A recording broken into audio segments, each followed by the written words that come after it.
Di sera ango tavxaneyên Tirkiyeyê sedan nodudu keskatî, sedan heft meywe û sedan yek jî rûwekên xemlên têne gihîştin.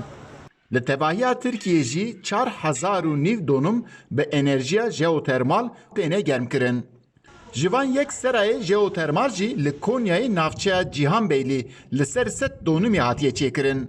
Di nav vê kompanyaya çandiniya Erbayda nêzîkî 300 kes dixebitin û sedan not jî ji van jinin. Berpirsê vê derê û mühendîsa çandiniyê Zeliha Akpolat vê tavxanê wiha pênase dike. 300'e yakın personelimiz çalışıyor. Li vê seraya me de nêzîkî 300 karmend hene, teknîk ekîba me jî ji mêran pêk. Xeyrî vê derê 4 serayê me hene, her sera jî 25 donume û tewahî jî 100 donumê pêk hatiye. Ev der ji bo bilindkirina şol û îstihdama jina ciyekî gelek giring e. Di Tirkiye di tavxaneyên jeotermal da 11 meh hilberîn didome. Himan tiş ji bo vê tavxaneyê jî rewacê daye.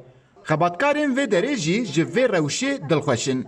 Ew dema hestê xwe diyar dikin dibêjin li ber xebatê dem çawa diçe nizanin. Vakit nasıl geçtiğini bilmiyoruz. Rastî em li vir gava dest bi kar dikin nizanin ku dem çawa diçe. Em her roj tên li vê derê firingiyên ku gihîştine didin berhev û paket dikin. Di nav me de hin kes paket, hin kes jî pel durist dikin. A rastî karê serayê çi be ewan çê dikin û çandiniyê dikin. Serada 1,5 yıldır çalışıyorum. Ez sal û nîve li vê serayê dixebitim. 5 zarokên min hene, qîzên min dixwînin. Ji bo feyda min bigêje wan ez dixebitim. Serê sibê em pêşî serayan amade dikin û du rejî firingiya didin berhev û paketan çê dikin. Di vê tavxaneya jeotermal da siyî zêdetir zilam kar dikin.